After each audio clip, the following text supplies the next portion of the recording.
Good morning. I'm Gwen Young, the Director of the Global Women's Leadership Initiative and the Women in Public Service Project at the Wilson Center.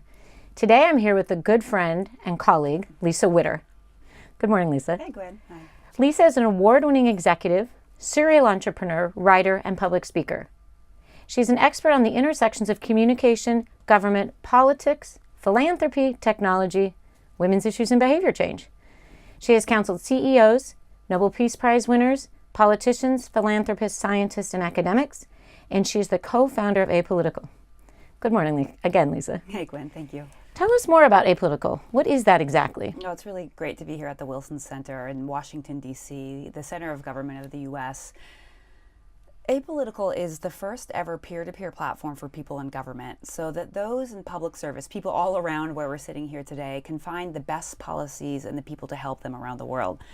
My co-founder and I, Robin Scott, we knew that a couple things were coming down the pipe. Number one, that trust in government was eroding and that nobody could tell good stories about what was working in government. So we wanted to go out and A, identify what's actually working, and B, who are those great public servants that we could sort of profile and really support in the good work they do. It's a hard job every day to get up and sort of serve the public in this way. We also knew that consumer technology had brought a lot of breakthrough and discovery for anything from finding books with Amazon or Goodreads to finding a good hotel room. And we thought it was crazy that it's easier to find a lumpy mattress with TripAdvisor for a hotel than it was for someone in government to find a lumpy policy. And so we're really bringing that consumer technology piece, and we're co-designed by people in government to help them solve their problems. So if you think about it, we're a little bit like TripAdvisor for policy meets LinkedIn for government. So tell me more, when you talk about government, this isn't just elected office, right? I mean, you are talking about civil service or people who are actually making or implementing policy. Can you talk a bit more about some of the people that are on Apolitical? Yeah, very happy to. So when we did our discovery, we thought, okay, should we just focus on city? Should we focus on federal? What do we need to do there? And when we talked to people in government, what they told us is they were looking for solutions no matter where they came from. So our platform, which now has more than 120 countries from around the world, and a little bit more women than men. I think I'd be happy to hear that. I would love to hear that. Yeah. We have everyone from former heads of state using it to sort of incoming legislative aides at a city council. We work at the federal level, the subnational level, the city level, and we also have a lot of folks from the UN agencies because they're also doing a lot of implementing policy and funding policy. So we want them to be able to find the best ideas and share them. So what are some of the best ideas and what are you finding? And I think specifically, what are people sharing with one another? Well, what I think they're finding is what they're sharing is often things around management. So how do you manage things in government? There's no Harvard Business Review for government, and governments around the world sort of face the same sort of constraints in the way that they do their management. They're sharing a lot of effective policies. So when there's an evidence base around a program in Kenya that's reduced violence by 54%, if you are working on violence prevention, you want to know about that. And not only do you want to know about that, but you want to be able to connect to the person in government or the person who implemented that program. And that's what's quite fun to us because we have this matching back and forth. So there's lots of sharing on case studies on policies. They're talking about what's not working as well. We call those hurdles because if you're going to implement a policy, you want to know what didn't work the first time. How can we improve that? I mean, Gwen, if you think about it, the average OECD government spends more than 35% of its GDP on government itself. This is a huge amount of money. If we can help that money be spent 0.5% more efficiently by making sure we don't recreate the wheel, that it's implemented a bit better the next time, then we could move $1.5 billion. So, $150 billion. So this is a huge opportunity to then redeploy that money into improving people's lives. Absolutely. And talk about the role of technology. I mean, technology has helped you set up this platform, this network, this exchange. What's the role of technology in government? And that probably leads to some innovations because people don't often think government's innovative, right? Well, let me tell a little bit about technology, then I'll go into some of the trends that we're seeing in case the viewers are quite interested in that. We've been speaking to thousands and thousands and thousands of people in government over the last couple of years. So we have a pretty good bird's eye view of these 120 plus countries about what's going on. I would say governments are struggling a bit with technology about how to use it, how to really implement it, what it means.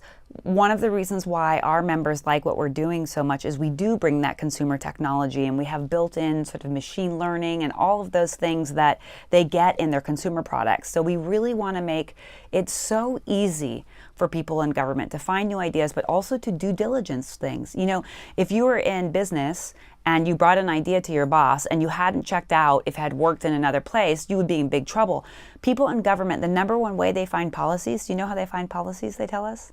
Talking to somebody else that they may know or may not know? Or That's the number 2 one. The number 1 one is they Google it, Yep. which is fine. But Google doesn't necessarily bring up policies in the way that they need to be developed for people in government. So we've really taken that into account as we build. And we're really humbly still learning about how to serve these really unsung heroes of public servants that we meet. So talk about the trends. Talk about what you're seeing. What are we looking at? Because in each country, you know, you sit here in the United States and there's 3 or 4 issues that dominate. But what are the trends that you're seeing? Yeah, I think right before I say that, I just want to go a little bit to the why we created Apolitical, and then I'll tell you sort of the trends that we're learning.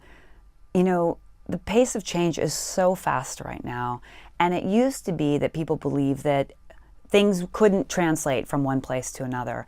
But now that we're faced with so many of the same problems and so many of the new tools, anything from AI to cryptocurrency to cyber terrorism, from climate change to the Sustainable Development Goals, I'm so excited and so optimistic that we can learn from each other in a global way in a much higher velocity than ever before because of technology. Absolutely. And we need that to happen. So the why of that is it's critical. The technology is enabling not just more efficiency in government, but to bring it back to the why. Why we have huge issues with climate, and B, we have these global goals that need to be implemented, and people in government need to know how to do it, and they want to. So we're super excited about that, and our whole platform has smart technology built into it. So if you go in looking for a women's empowerment program, but you know that the transportation department is where a lot of energy is politically, yep. You can see how things are cross-tagged, and you can break down those barriers that exist, those silos that exist in government in order to get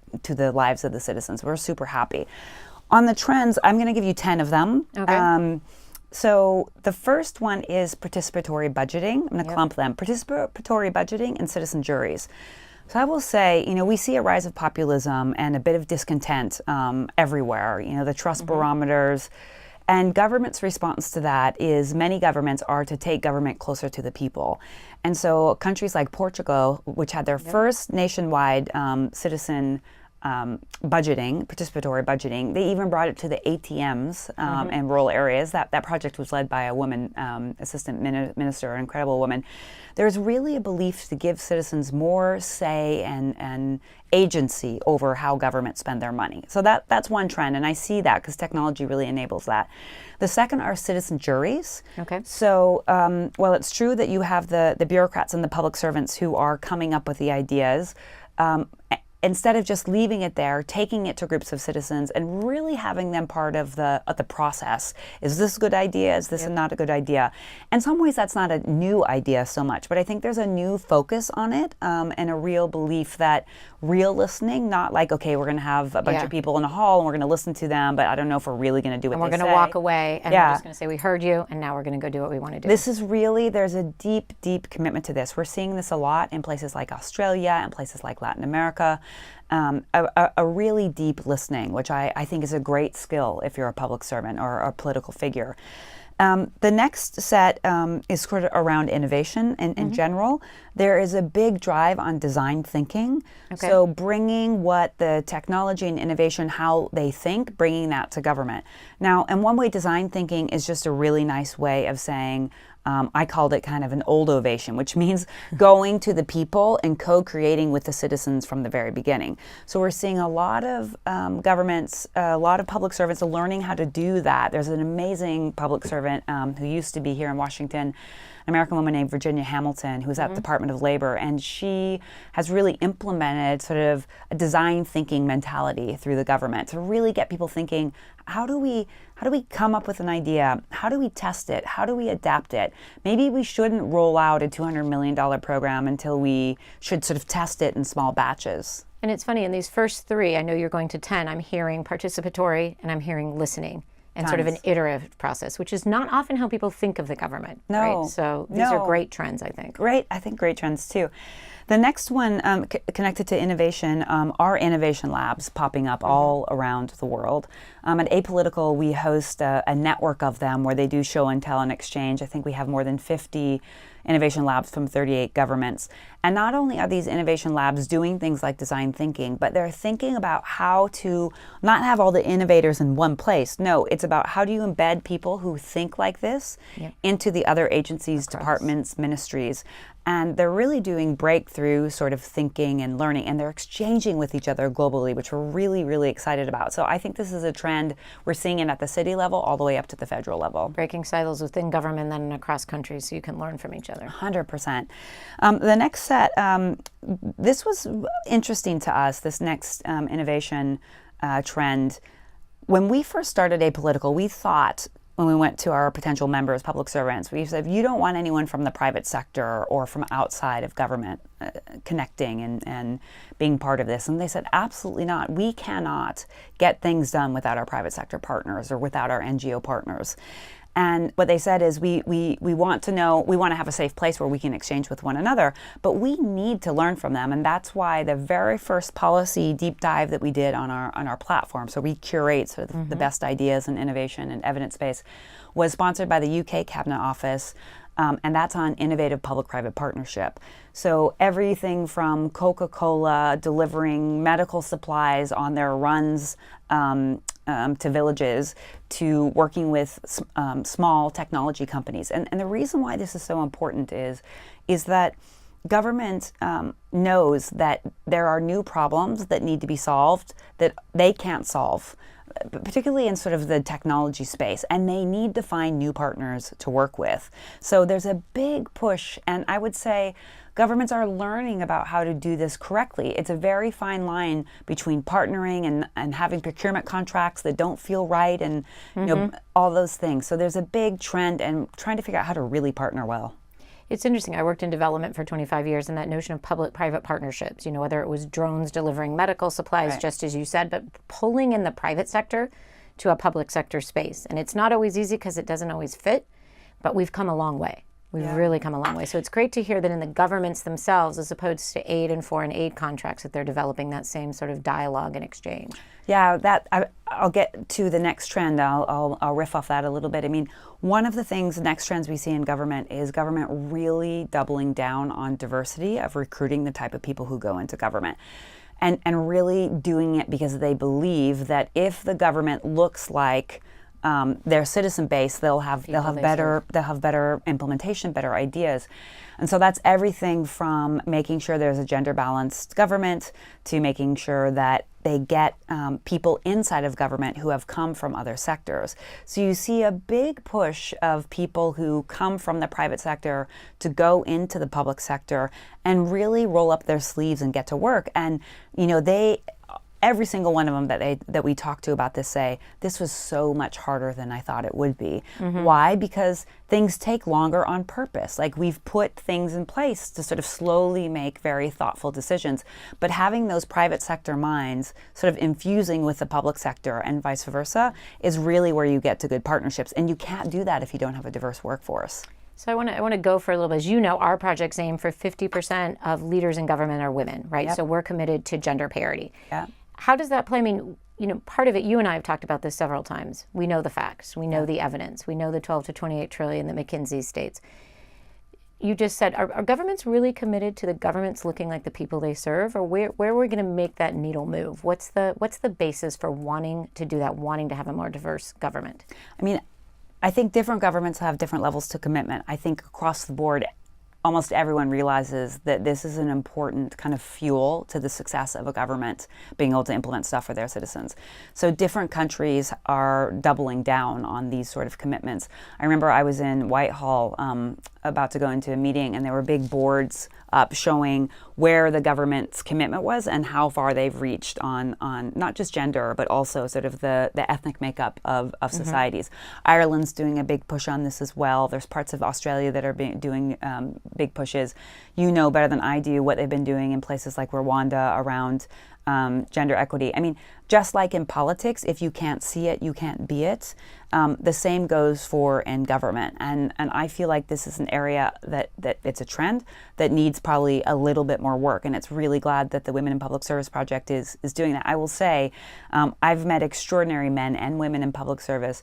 The grittiest people I've met, meaning sort of sink their teeth in, are in for 30 years, they're waiting for the moment to get this legislation through, tend to be the women that I've met, who have been waiting to get this early childhood development through, who have been waiting to get money for HIV mothers and children, and they're waiting and they're patient, but they're pushing and they're finding their ways to really push through quality legislation and implement it. So I see such the importance, because we know that men and women sometimes think about policy in different ways, and it will not be attended to if we don't have diversity.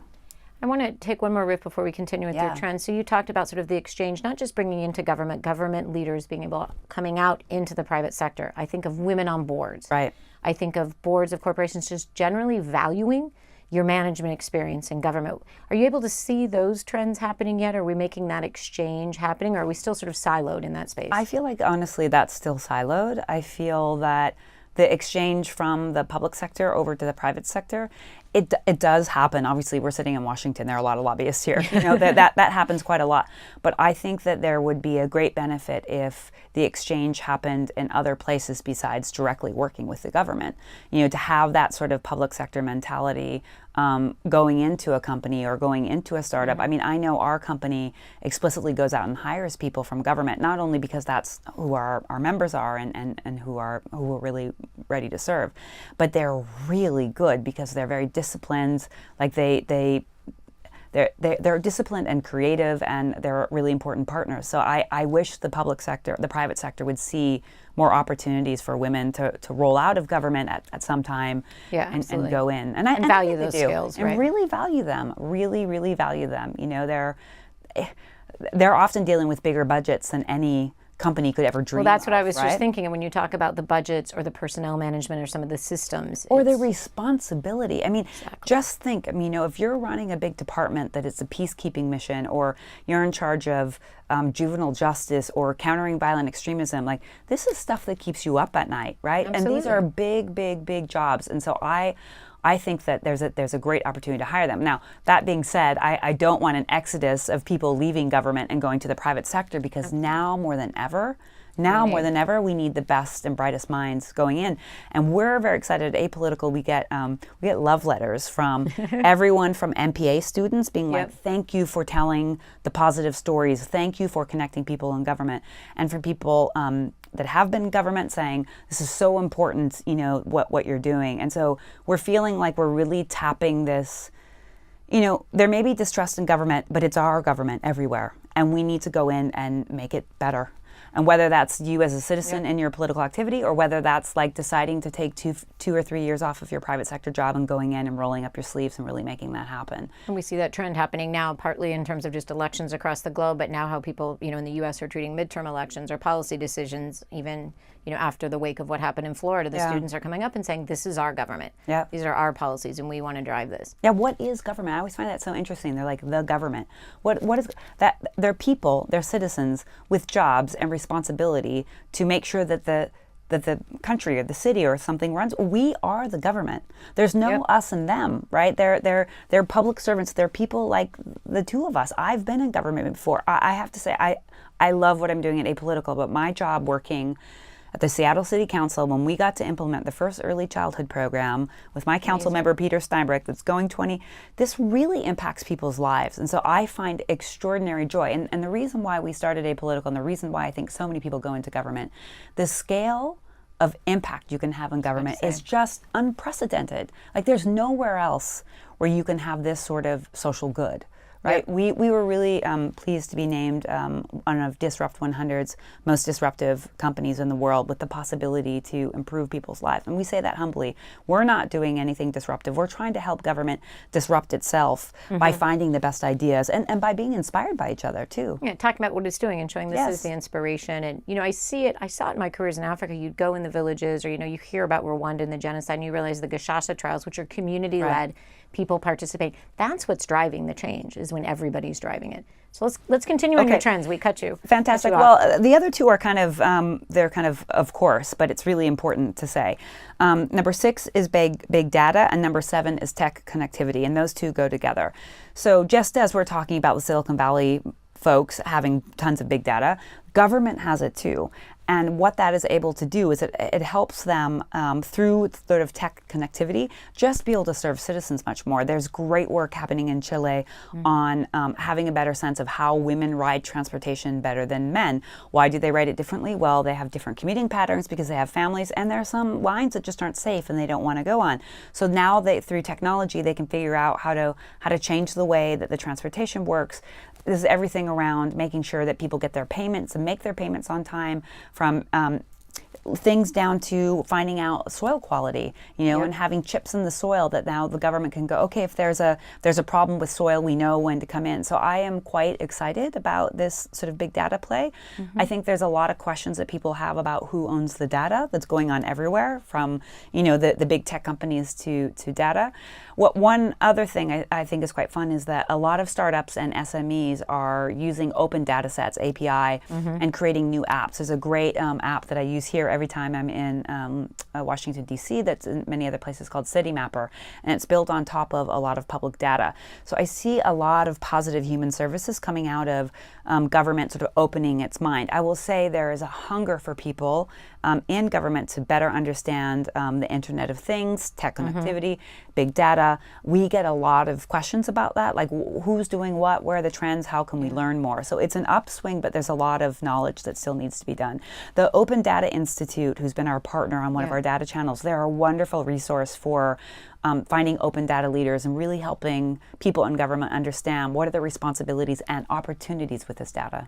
I'd love to highlight that because, we've developed this index and we have data gaps, right? So we don't often know where women are in the government just simply because the government doesn't collect that type of data. But I always say it's not just collecting data for data's sake, right?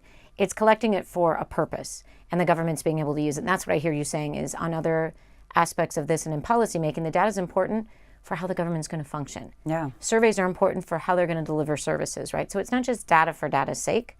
And I think one thing I'd like to see, and I'd love your thoughts on it, are the public and private sector coming together and how the government can actually collect data on itself to show whether it reflects the citizens and makeup of its country.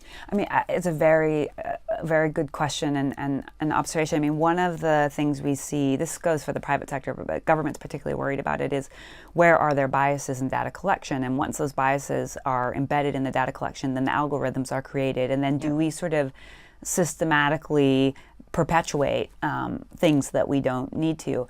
I would say that's something I hear a lot of governments worried about, like what sort of questions are we asking? How do we make sure that, I mean, it goes back to what we find in Silicon Valley now, or in Berlin where I live, or any of these tech capitals. If you don't have diverse people coding, they're going to ask different questions. And so I think the work that you guys are doing is so important about getting women in government, and the work that many of our friends are doing and making sure there are more women in STEM and more people of color in all of these. So the only way to ensure that the data reflects the citizens is to make sure that the people doing the coding represent that as well. Which there's a big role in that, and governments around the world are investing in more STEM, and that's we're coding our future. We are coding our future. And women need to be at the table coding. And the more that can happen, the government of Victoria in Australia, which is one of my really inspirational governments, they have a code for Victoria by women only. So they have a cohort of women who are coming together to do hackathons and figure out how to design services using technology for their female citizens. And I think that is a totally replicable thing. Like any of your women in public service members who are sitting in a country or a city, this is a replicable thing to do sort of coding for your area and make sure that you have a diversity of people around the table. I really commend it. This is not rocket science, actually. If you bring the right people together in the room, they will solve the right problems. Absolutely. And that's why this design thinking is so important, because it gets people back to this empathy and listening in a deep way. Exactly, which is what the human aspect of all of this is. Very much. We've got about 5 more minutes, so let's do the couple more trends. I've got two more trends to talk about. So the next trend, I think, from a gender perspective, just to talk about the Women in Public Service Project, are nudges. So behavioral insights units popping up all around the world. We know that there's a big rise in people understanding unconscious bias. Yes. The problem with unconscious bias is once you're aware of it, it doesn't necessarily change your unconscious bias. It's a good first step. What we do know about behavioral science is that the best way to get over some of these is to redesign how the world works. And governments are very much taking this seriously as well. So get to the diversity issue that we're talking about. To make sure that the governments aren't biased in hiring, they're doing really a lot of work in, having blind applications so you can't tell what gender it is, doing hiring in batches. So on the gender front, there's a lot of great stuff. But overall, we're finding, programs using behavioral science to increase organ donorship, programs to use behavioral science to increase how people exercise by taking away escalators in certain areas. I mean, really smart, but people to pay their taxes with incentives, people to reduce their water usage. I'm very excited about the behavioral science movement that's going on. And I see that as a big trend with a lot of opportunities to grow. And then I think the last thing, which it feels really good, maybe ending on this one, being with you with such a global perspective at the Women in Public Service Project with such a broad membership, is I think one of our favorite trends at Apolitical is that we're seeing people look globally but do policy locally with a particular angle on innovation coming from the global south and forming the global north. So throughout the tradition of sort of development, one of the problems has been that it's been a knowledge transfer, like here, this is how we do it here, we're going to give you money and you're going to do this in the global south. What we're seeing, because innovation happens in constraints, the most creative and innovative ideas are coming from the global south and are now being transferred. So violence prevention, Colombia, Uganda, these places they're pioneering random control trials that we know how to reduce violence. We're doing things like, and not just in things like violence, in terms of like data visualization. Brazil said a long time, we have all this data, but if citizens can't see it, then it shouldn't exist. They started this whole new data visualization movement, and now 40 countries have used it, and it's going around the world. So I think there's a great opportunity in what we're doing and what you're doing to have more exchange from this global south and global north so that there's real learning. I mean, good ideas come from everywhere, and we need to spread those as quickly as we can. So I think you and I are both optimists very clearly. So let's sort of end on that sort of, how optimistic are you? And it also sounds like the sort of trend of globalization, which is technology, sort of open source data innovation exchange, and more participatory sort of citizenship. How do you feel about these trends? Are these going to continue, and where do you see them going, let's say, in the next 5 to 15 years? I am a massive, not just an optimist, but hopeful at the same time. I mean, one of the best parts of what we do, what Robin and I do and the rest of our team, we're in the field talking to people in government. Just came from Sweden last week. We launched our violence prevention channel in front of 37 ministers hosted by the Swedish government. These people, the ending speech by the minister there was that we have to make a commitment to ourselves, and there's no one's fault except me, the minister, if this doesn't happen in my country. People are rallied by the global goals. People are excited about technology. We need to continue to inspire them and support them. And by the way, once in a while, say thank you to them. I mean, I know they're being paid for their work, but these people could be doing a lot. And what they're doing is they're every day rolling up their sleeves. And if we don't share it, it can be catastrophic. And I am so excited about the young people I'm seeing going into government right now. And they're very, very optimistic, and they're technology sort of focused, and they're thinking of new ideas. And I'm very excited. We talk about public service.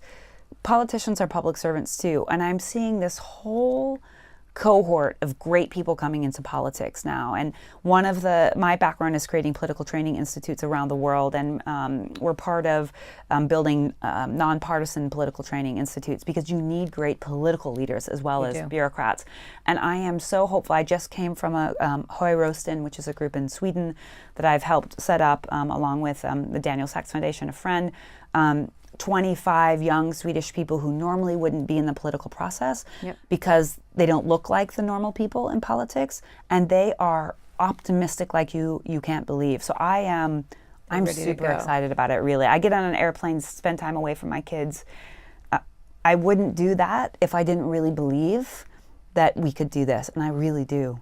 This is amazing, and I'd like to sort of close on a little bit of promo, but also just a reality, right? For people who don't know, I mean, Apolitical is not that old. A lot of what you're doing, a lot of this change, a lot of this energy has happened quickly, right? So if you go to apolitical.com, or you go to apolitical.co. CO, I was about to say that. I was like, wait, I know it's not com. Yeah. CO, and then we're the 50by50movement.org, where we have the heat map and the data. I think what you'll see is in about 2.5 years, there's a lot that's going on. And you're harnessing this optimism, and you're harnessing the energy. Absolutely. So I look forward to talking to you again soon about where we are. Thank you, Gwen. Thank Take you. care. Bye.